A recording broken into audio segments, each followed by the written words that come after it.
वयाच्या 40 आणि 50 नंतरनं आपले गुडघे दुखायला लागतात. मग आपण दवाखान्यात जातो आणि डॉक्टर सांगतात, की तुमच्या गुडघ्यांची झीज झालेली आहे आणि ती बऱ्यापैकी झीज झाली आहे. त्यामुळं तुम्हाला गुडघे हे बदलावे लागतात. तोवर ते आपल्याला काही औषधं लिहून देतात आणि त्यांच्या फाईलमध्ये जो व्यायाम असतो तो आपल्याला सांगितला जातो. तर तोच व्यायाम हा गुडघेसाठी आहे.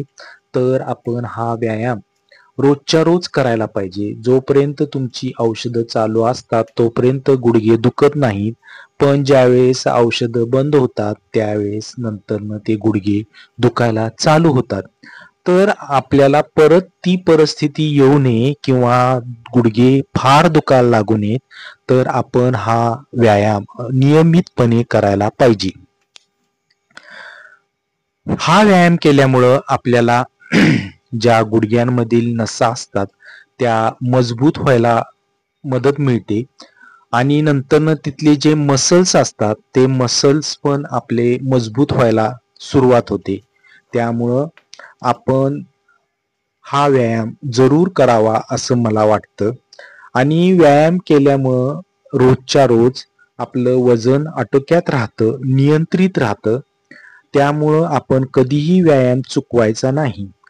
तर आपल्याला काय वाटतं, की मी रोज घरातलं काम करतो म्हणजे मी व्यायाम करतो, असं नसतं. काम हे आपलं एकतर्फी असतं किंवा एक प्रकारचं असतं आणि व्यायाम हा आपला सर्वांगीनुसार असतो. सकाळी उठून जेव्हा आपण व्यायाम करतो त्यावेळेस आपलं शरीर त्या व्यायामासाठी तयार झालेलं असतं. त्यामुळं व्यायाम हा करणं फार महत्वाचं आहे. व्यायामामुळं आपल्याला एक प्रकारचं स्फूर्ती मिळते, तंदुरुस्तीपणा मिळतो. आपलं वजन आटोक्यात राहतं आणि आपल्याला खूप बरं वाटतं. आपण व्यायाम करावा असं मला वाटतं. मी वेळ काढून व्यायाम करतो सकाळचा, पण हा व्यायाम करतोच. आता व्यायामासाठी जागा नसते घरात आपल्या, तर आपण व्यायाम कसा करायचा? तर आपल्याला जास्त काही जागा लागत नाही.